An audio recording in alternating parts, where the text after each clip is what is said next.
Hello, everyone, and welcome to today's ETIN LeaderYou webinar presenting Jyoti Chopra, Senior Vice President of Diversity and Inclusion at Pearson. My name is Jennifer Carl, and I'm a Director with SIIA. I'm delighted to be joined today by both Ashley Andersen and Jyoti Chopra.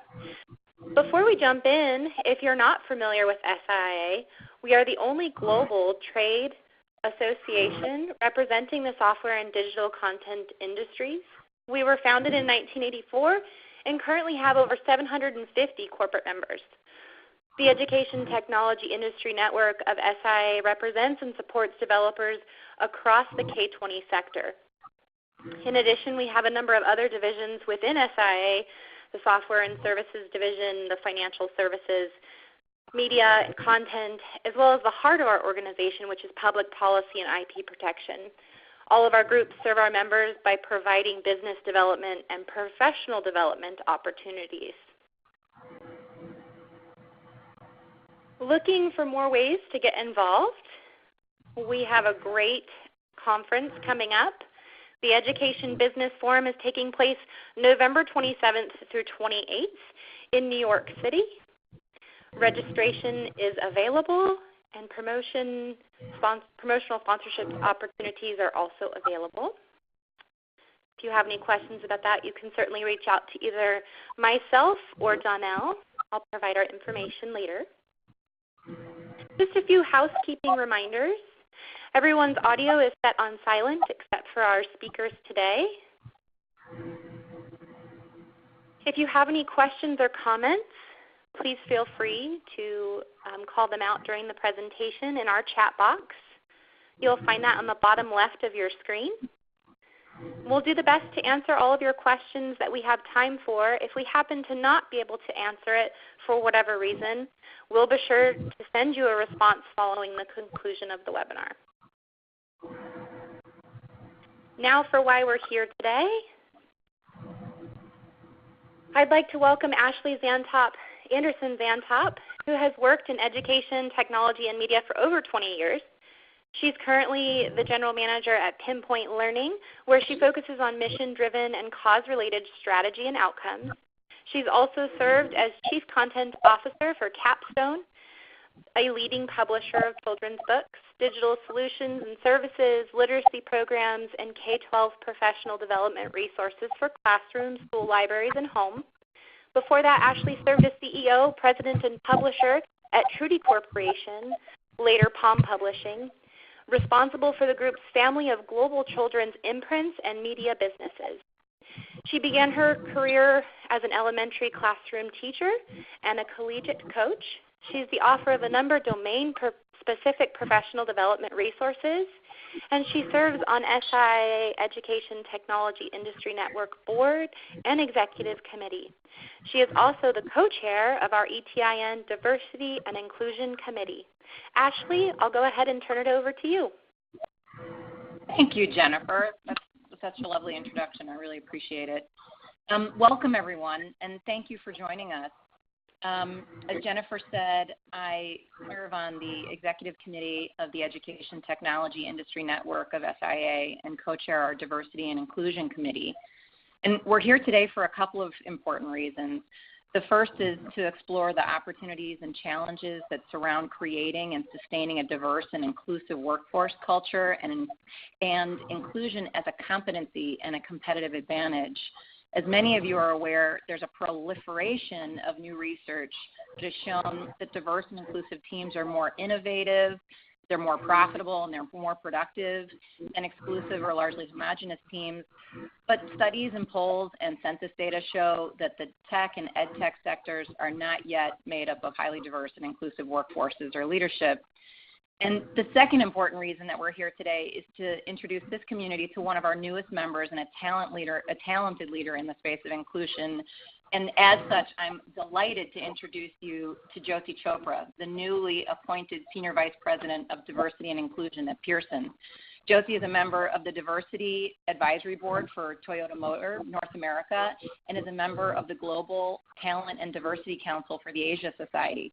She has over 2 decades of deep experience in advancing diversity and inclusion across the public and private sectors and has worked at tiny little shops like the United Nations, Merrill Lynch, Deloitte, BNY Mellon, and we're delighted to welcome Jyoti. Welcome, Jyoti. Thank you for joining us.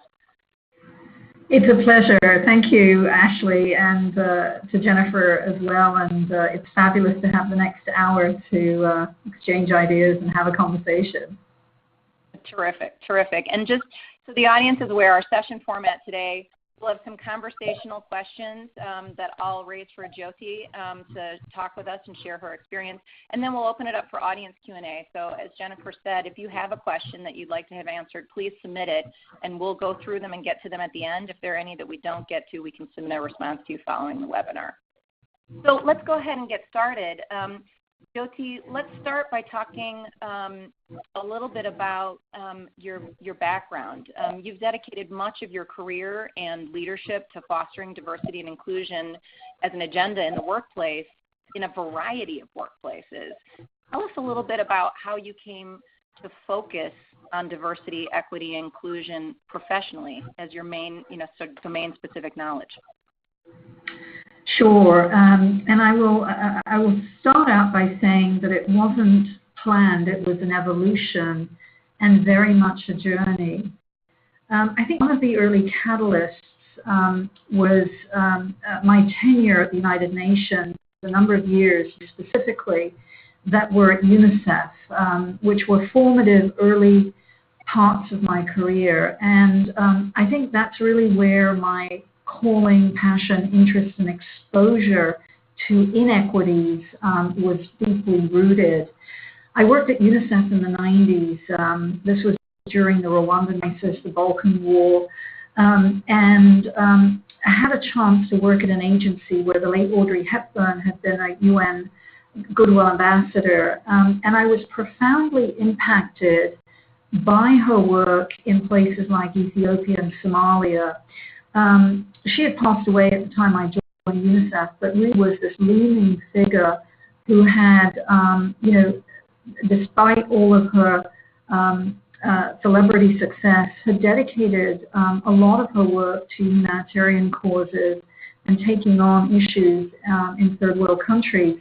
And I sort of followed her path and got very interested in the developing world. And when you have a first-hand view as to what happens when there is not equity and where women and young girls are systematically discriminated against or in some cases targeted and used as weapons of war, it leaves a searing, indelible mark in you. And I'd say from that point on, I really decided to commit a lot of my time, personally and professionally, to the advancement of equality in certainly the workplace.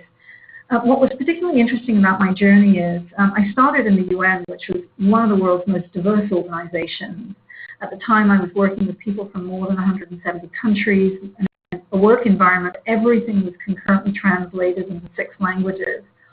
And then I pivoted from there into the private sector and into the heart of corporate America and onto Wall Street and into the thundering herd, also known as Merrill Lynch and Merrill Lynch Retail Wealth Management, which was probably one of the world's least diverse organizations on many levels, but spent 10 fantastic years at Merrill Lynch, a number of which were focused on multicultural business development and looking at emerging diverse customer segments.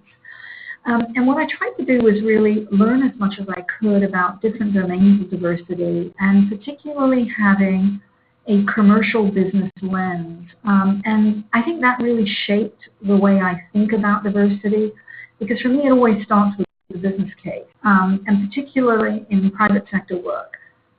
Starting with a business case is often really critical in terms of being able to get traction. Following my tenure at Merrill Lynch, I went to Deloitte, spent 4 years there, and then most recently was at Bank of New York Mellon. My experience has really spanned everything from sourcing to recruiting to talent development to diversity, education, training, leadership development, to eminence building, to measurement and metrics, to board level engagement. So happy to dive into any of those areas. But I would say, in summary, it's been a real evolution and a journey. And what I've tried to do is, from each of the organizations I've worked at, really trying to learn and also create learning opportunities for others in the organization, and to build on that. Terrific, thank you. Well, speaking of some of those things, you talked a lot about the importance as you're sort of pivoting out of an organization like the United Nations that's incredibly diverse, into a place like Merrill Lynch, and you start to think about and focus on the business case for inclusion and diversity. Many of us are very aware that there's a growing canon of research that makes direct connections or strong correlations between diverse leadership and inclusive company cultures and financial success and innovation. Tell us about some of the research which frames diversity and inclusion not just as a social good, but as a competency or a competitive advantage. Tell us about any of that research or those results that have been the most compelling or influential for you as a leader in business and in organizations, and how this might have shaped or influenced your thinking about the space and about what to do in the space. Yeah, it's a great question, Ashley. And I think, a couple of observations first on research. I tend to start at a macro level, which means globally for me, and have sort of the largest possible purview and lens, and then narrow the scope into location, country, and then industry and sector. So as you think about research, or if you're at a company or an organization and just wondering, where do I begin? I'd say start with the large landscape, which is get a deep understanding of what's the big picture, what's really going on in the broader world. What are some of the macro level themes and trends? What's driving those? And then segue into more specific, your locational country, and then the industry and sector in which you're operating. I'll just give you a couple of examples. One of the companies that I respect and admire greatly is McKinsey and Company. And they have been conducting research for many years on several fronts, on the gender front, on the broader diversity front. And I particularly like their Why Diversity Matters research. This was led by Ian Hunt, one of the senior managing partners out of the UK. But in the Why Diversity Matters report, what they did was they looked at, and this came out a couple of years ago, they looked at about 366 public companies across a variety of industries and sectors spanning Canada, Latin America, the United Kingdom, and the US, and really began to look at the financial correlation between the performance of those companies and the diversity composition of those companies. And a couple of points I'll highlight that the research pulled out. What they found was that companies that were actually in the top quartile for racial and ethnic diversity were 35% more likely to have financial returns above their respective national industry medians. Secondly, that companies in the top quartile for gender diversity were actually 15% more likely to have financial returns above their respective national industry medians. And so, in other words, the business case lies there. The more diverse your leadership team, the more diverse your organization, the greater the correlation between shareholder and financial performance returns. A second piece of brand new research that's just come out and hit the market is out by a think tank that I also admire and respect enormously, the Center for Talent Innovation, which is based out of New York and out of the US. They've just come out with a great piece of research, which I think will be of interest to this audience, which is called Wonder Women in STEM and the companies that champion them. And they've looked at successful practices of women in STEM, as well as the organizations, and really trying to unpack what is it that's working.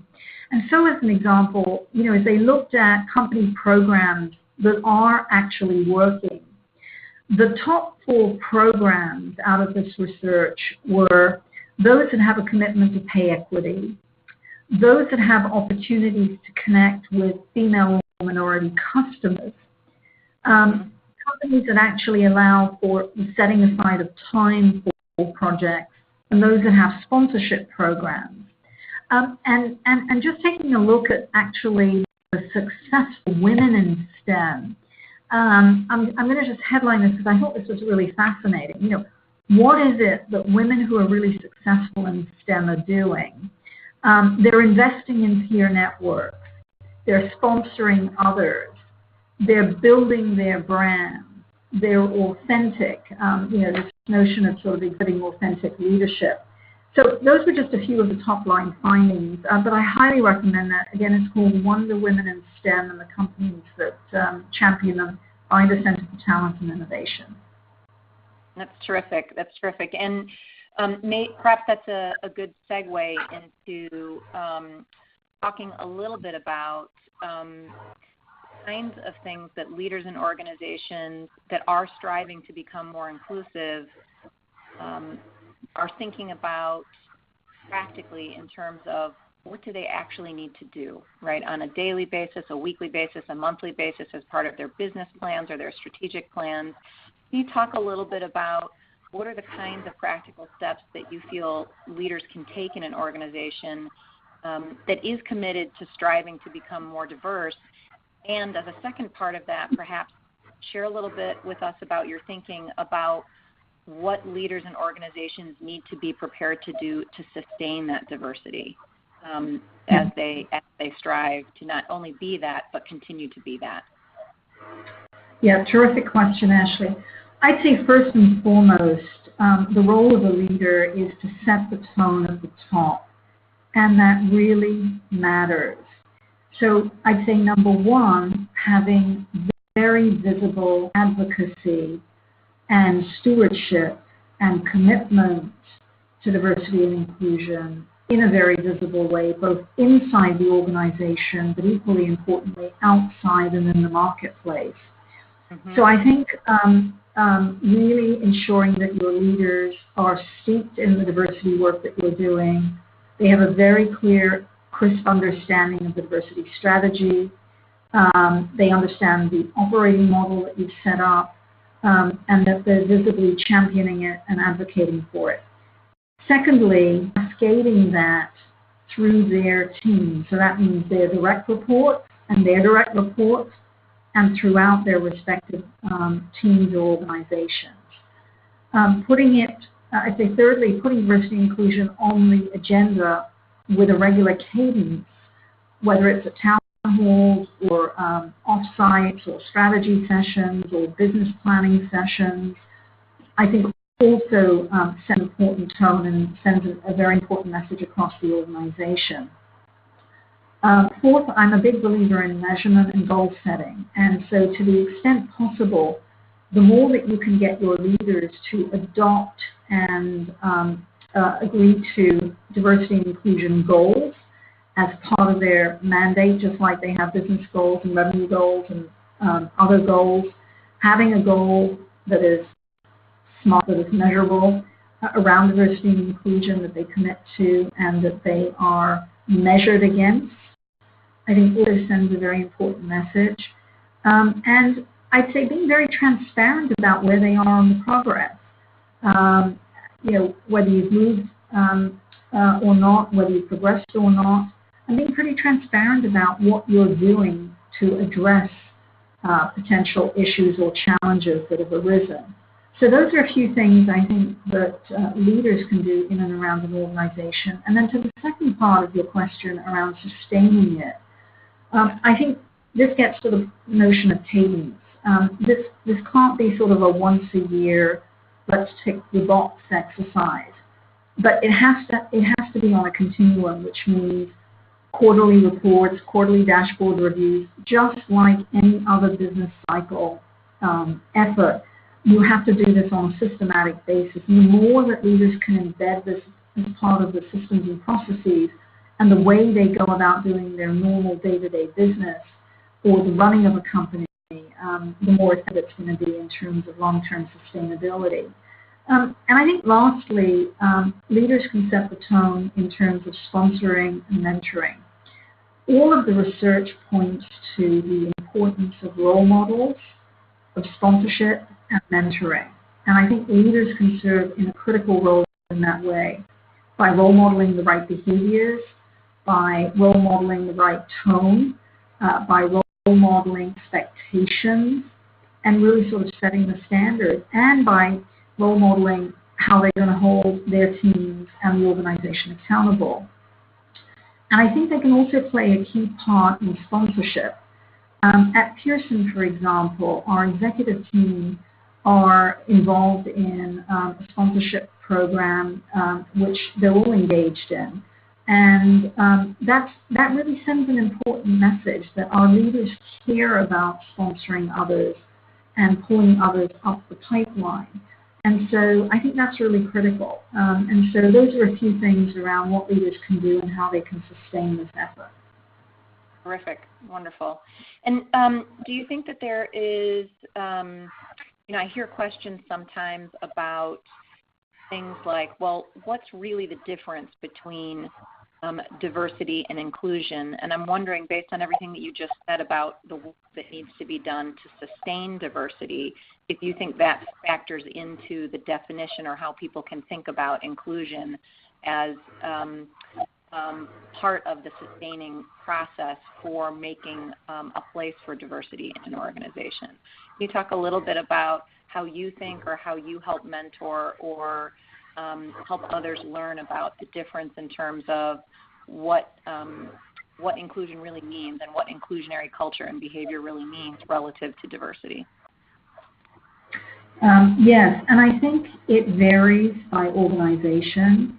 I don't think that there's one generic definition that you can just take and say, here's diversity, here's equality, here's inclusion.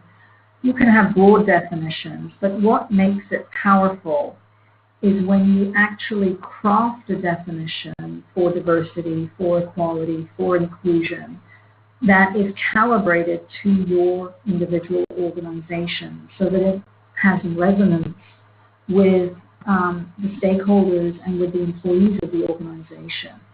And I think that that's really important. And every organization or institution is in a different stage and in a different phase in the journey. And what matters is understanding where you are in the journey and defining your terms accordingly. And then also giving the organization an aspiration and a clear vision of where you are taking it. So I tend to think about diversity from the lens of a number of ways. There's sort of diversity 1.0 and then there's 2.0. 1.0 is when you look at diversity from sort of the more traditional lens, which is by race, by gender, by sexual orientation, military or veteran status, or consideration of people with special abilities.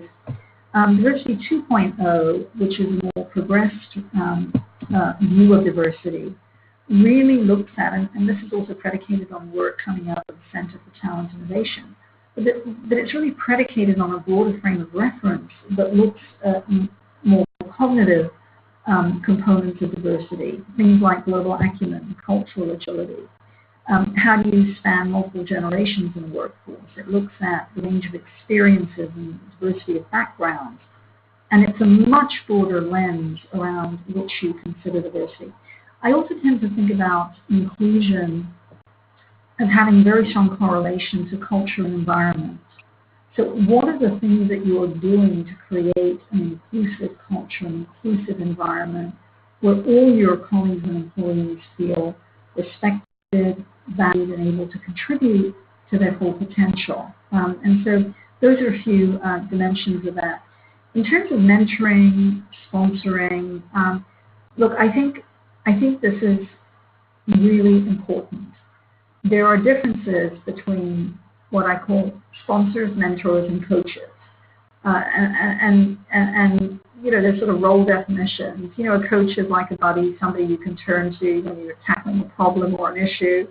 A mentor is someone that's got an interest in you, somebody that can help guide you, somebody that takes a personal interest in you. But a sponsor is somebody who's in a clear position of authority and influence, and really has the ability to make things happen and to effect change for you from a career perspective. And so, there are very clear differences between sponsors, mentors, and coaches. And I think, number one, recognizing and understanding those differences. Two, thinking about how do you introduce those concepts within your organization and help your colleagues and employees tap into them and begin to build successful, lasting relationships. I'd say the other point I'd make is one of the other differences with sponsors is more often than not, sponsors select you and the other way around. A sponsor often will see the potential in someone, be drawn to someone, and want to invest in them, want to take an interest in them. Whereas with a coach or a mentor, often it might be the mentee reaching out and saying, I really need help in this area. I'm going to go find someone, and you may proactively reach out, ask someone to coach you or mentor you. But I think with a sponsor, more often than not, they choose you, and that's certainly been the experience that I've had in my career. Wonderful. Thank you. Well, and that also is maybe an interesting segue, in part because of the experience you just shared at Pearson. You have this deep experience developing diversity and inclusion agendas at scale and working in large organizations. Tell us about what's different and important in your experience, in your estimation, when you're working to foster diversity, equity, inclusion, however your organization defines it, at scale versus in smaller settings. What are the really important factors as far as you're concerned? Yeah, I would begin with the spectrum of global to regional to local. So, if you're looking to scale diversity inclusion in an organization, and I'll use Pearson as an example, we operate and have employees in 70 countries. So as I'm thinking about the diversity and inclusion agenda, our strategy, our approach, our engagement models, our operating models, I've got to think about it not just from the global enterprise-wide view lens, but I've also got to think about it from the perspective of what's this going to mean in China or in Brazil or in South Africa or in the UK or Canada. How are we going to get adoption and engagement? How is this going to take root? And the answer is it's not a one-size-fits-all strategy. And I think you have to develop and design approaches that are agile and flexible. And so the way I've approached this in my career and the way we're thinking about it, certainly at Pearson now, is to have a global framework, to have a global operating model, to have a clearly articulated set of key performance indicators and success factors, and a governance model. That's one that's constructed in such a way that it allows for regional and local adaptation and flexibility. So it can be taken and customized from an Asia-Pacific perspective and then taken down at a local country level and calibrated. And I think the other overlay in the area of diversity and inclusion is you have to also at the same time be very cognizant of regulatory and legal requirements in this discipline. And the norms vary country by country. There are certain things that are permitted in some countries that are not acceptable in other countries, and you have to understand the laws, you have to understand the legal frameworks in which you're operating. And that's another very important overlay as you build your work. The last point I'll make on scale is I think it's important to have mechanisms around which you bring your workforce together. So those could be through global employee or business resource groups. You might want to consider establishing a global community of practice, which is much more of an open architecture educational model where you create educational forums globally for people who are interested in just learning more about diversity and inclusion as a practice or as a subject matter area, and get more people involved in the journey along that way. And you need advocates and allies as well, and thinking about establishing that also at a global level. So what I would say in summary is think global, but act local. Perfect. That's great. Thank you. Oh, so in listening to you talk about this, it's, even if we hadn't had the introduction to your background and your deep experience in the space, it's obvious that you have that sort of deep understanding and experience just from listening to you talk about it. Can you think about and share with us maybe something that stands out to you as, an achievement in the space or something you were able to make happen or bring about that really felt like a positive defining moment for you, or something that you're the most proud of? And what is it? Why does it stand out for you? Why does it have meaning for you? If you could share that with us, that would be terrific. Yeah, and I'll share sort of a personal achievement that was particularly poignant and had a lot of meaning for me, and that was a very recent and most unexpected recognition by the Asian American Business Development Center, which is based out of New York and spearheaded by a very distinguished gentleman by the name of John Wang. And John had a very eminent career and had a desire to pay it forward. And over the course of his career, he realized that while Asian Americans were progressing in corporate America, they really weren't being recognized in any kind of way in the public arena, and were hit a ceiling, as evidenced by the very small numbers of Asian Americans on corporate boards, as an example, or in the C-suite. And he wanted to create a platform to sort of shine a spotlight on Asian talent and to sort of really pull up and out Asian talent from corporate America. And so he founded the Asian American Business Development Center.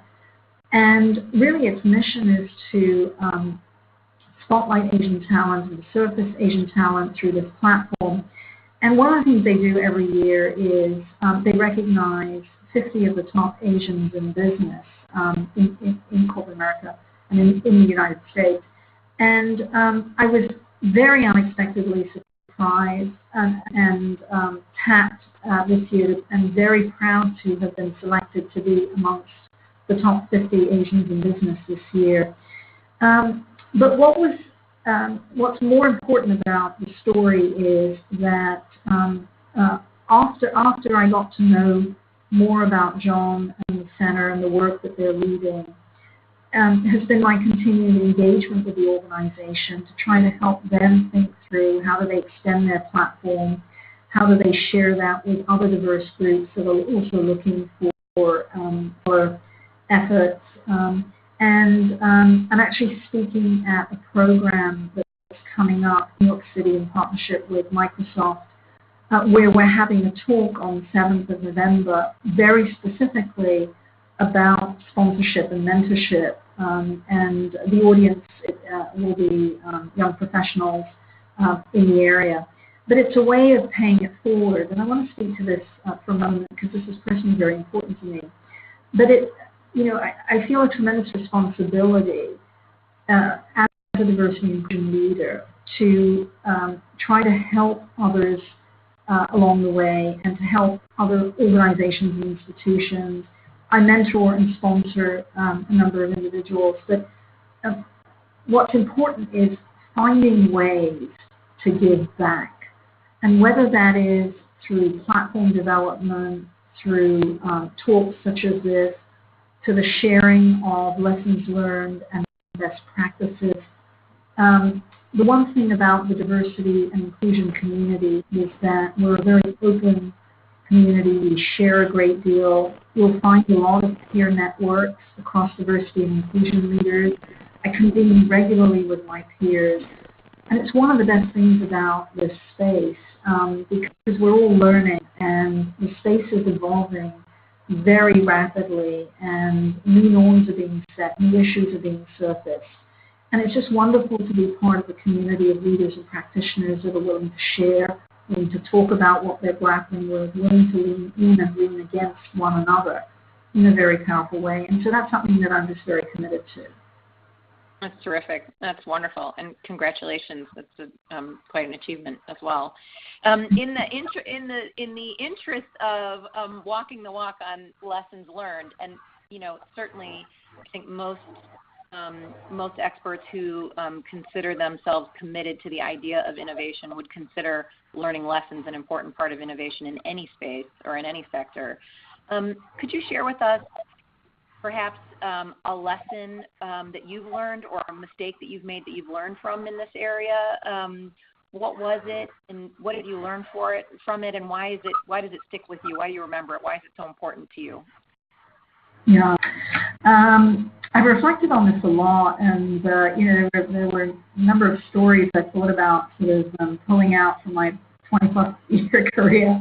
But I think one of the most important ones, and I share this because we live in an era where change is a constant, business transformation is ever pervasive, and companies are very organic and are growing and changing at remarkable speeds.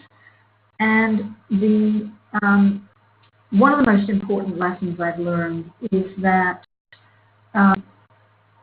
regime change and changes in leadership don't necessarily correlate with transferring of knowledge or leading practices or successes. And what I mean by that is when you have a change in leadership, or you have a new leader, or you have a change in management team, don't assume that they are going to view diversity and inclusion or champion it in the same way as a predecessor or a prior leader.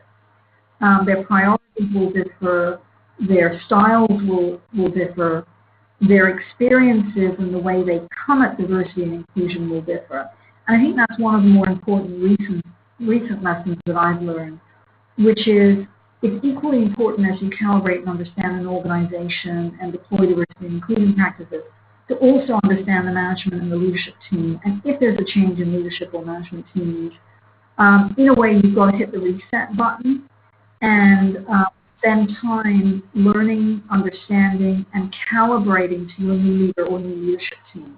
I think that's a pretty important lesson, and one that is something that I learned, I'd say, fairly recently.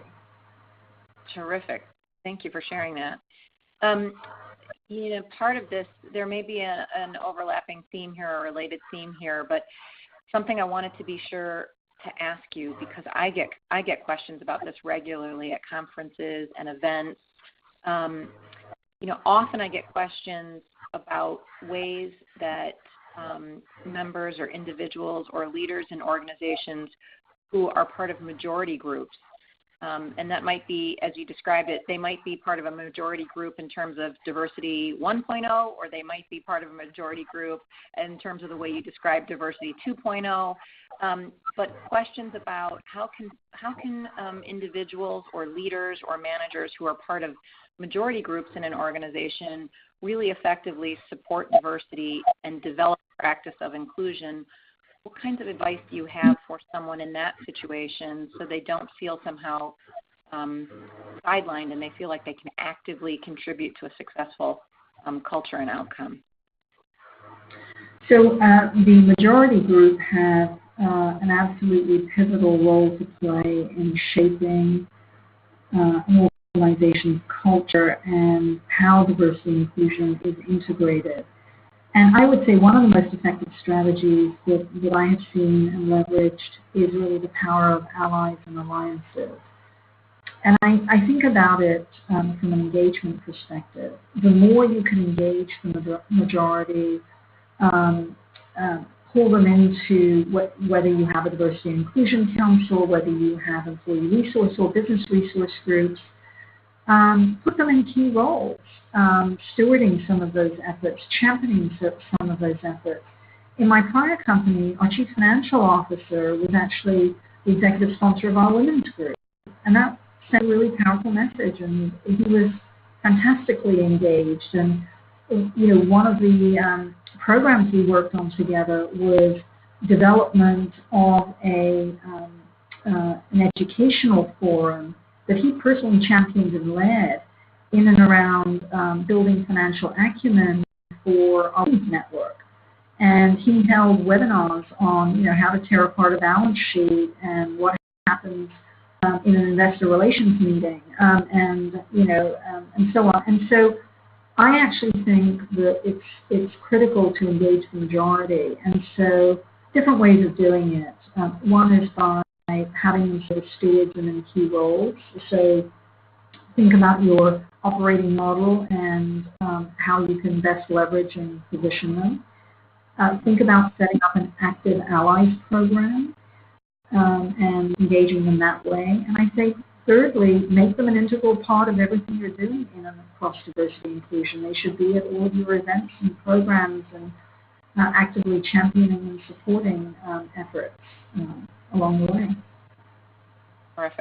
Terrific. So speaking of that, I'm wondering, Jyoti, if you can just take a few minutes to talk with us about the kinds of resources that you find most useful in terms of recommending to teams, and then if you have different sizes or different constitutions who are interested in really making a difference in a diversity and inclusion agenda, what kinds of resources do you think are most important? What kinds of things could individuals or leaders or teams turn to for inspiration in the space to help kind of energize and empower their thinking and their actions in this area? Yeah, so I'd say there are a few things you can do. One is immersive experiences. Two is shoring up knowledge by reading, and that can be everything from books to white papers to blogs. And I'd say three, connecting with people who are practitioners, experts, born from a variety of fields, be it industry, be it academia. So let me sort of touch on a couple of examples. I really believe in immersive experiences. So what do I mean by that? So I'll give you a simple example. One of the best conferences I went to this year by choice was IBM's Think Conference. It's one of their annual flagship conferences. This year it was held in Las Vegas. And IBM's Chief Human Resources Officer, Ashley Andersen, hosted an absolutely fantastic half-day workshop on the future of human resources. And it really dove into what is the future of HR as a practice and really looked at a number of areas. And while I was at the conference, I sat in on blockchain sessions, artificial intelligence, machine learning, and so on. All that is important because that's really the future of work.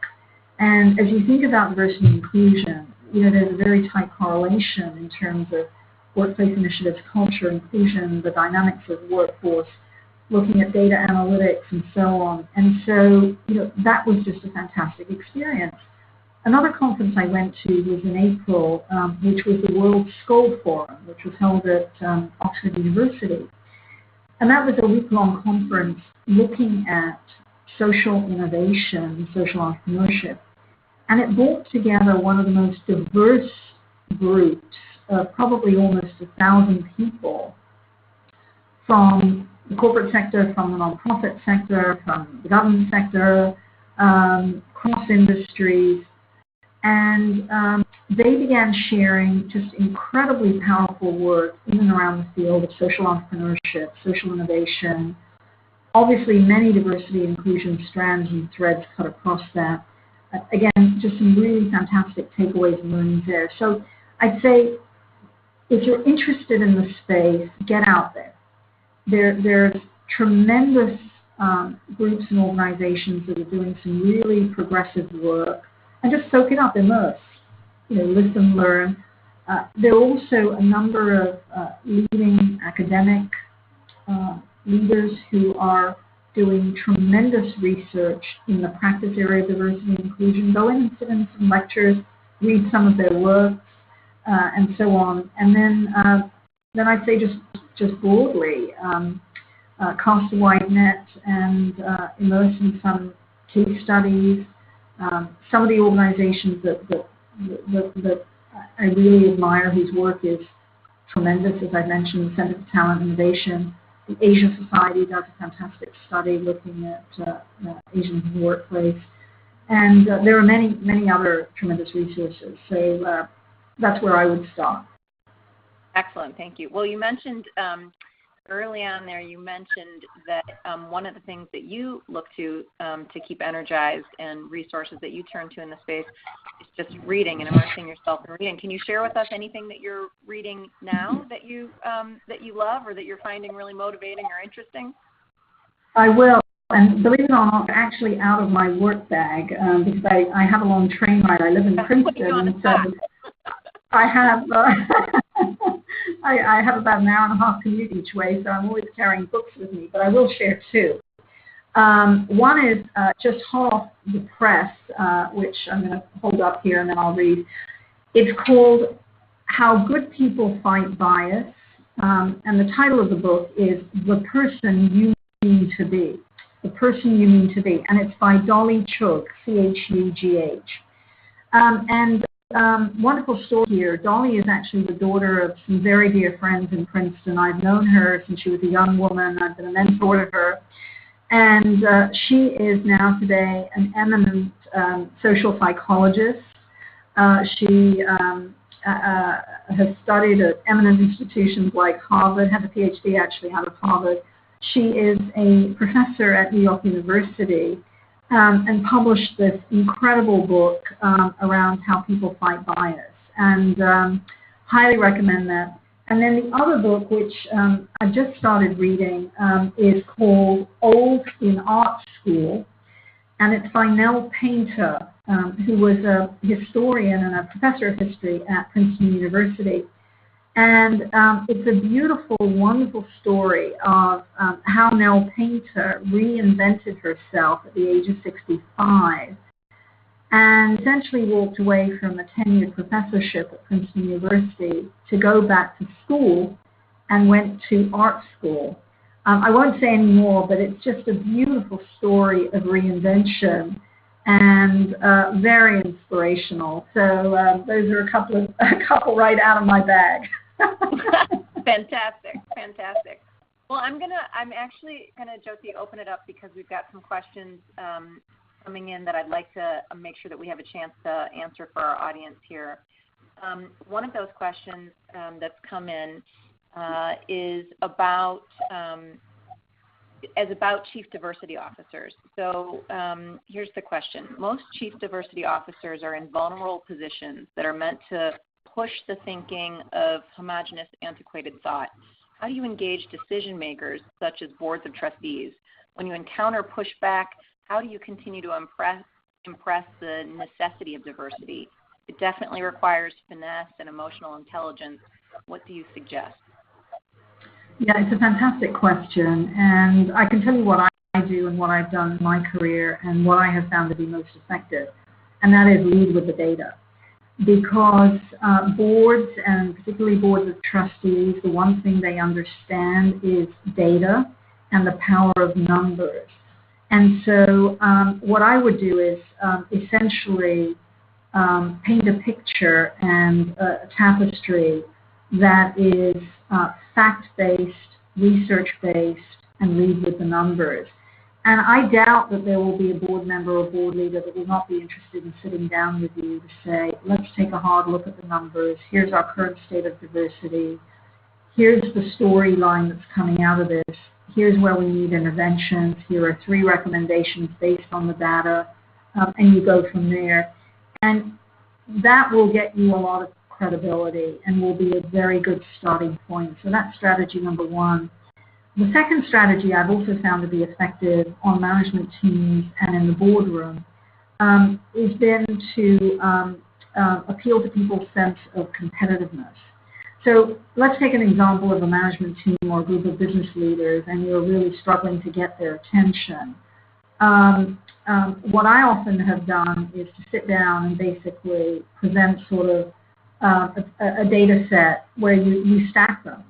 against one another in terms of here's the data for Group A, for Group B, for Group C. And you'll be surprised how quickly all of a sudden you get attention because nobody wants to be at the bottom of the pack. And so by sometimes appealing to this innate sense of competitiveness and presenting and leading again with data, that can often be, I think, a very compelling way to get people's attention at those levels. Terrific, terrific. There's a related follow-up question. What are the other key metrics that you value besides recruitment, retention? Examples were given of surveys, public awards, et cetera. What are those kinds of metrics that you think about or value? Yeah, so I look at both quantitative and qualitative data and metrics, and I try to have a scorecard or a measurement card that contains both. On the quantitative side, there are three basic areas you're looking at: hiring, workforce representation or composition, and turnover. And that gives you a complete picture. You know, who's in the house, who's coming in the door, and who's exiting. And what you want to look at is trend lines on a quarter-over-quarter, year-over-year basis. So that's your sort of core, set of metrics. Then you can look at things like promotion levels, promotion rates, as sort of another layer on top of that. But then equally importantly, I look at employee engagement surveys and scores. I look at ratings, rankings, indices.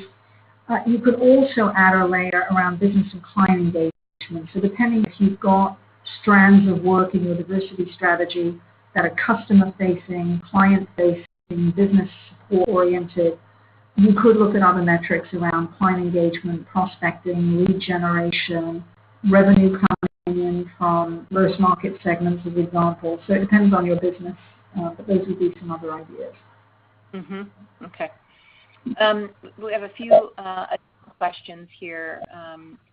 One of them is this, which is sort of an interesting thought relative to the overall discussion and some of the questions that we've had already.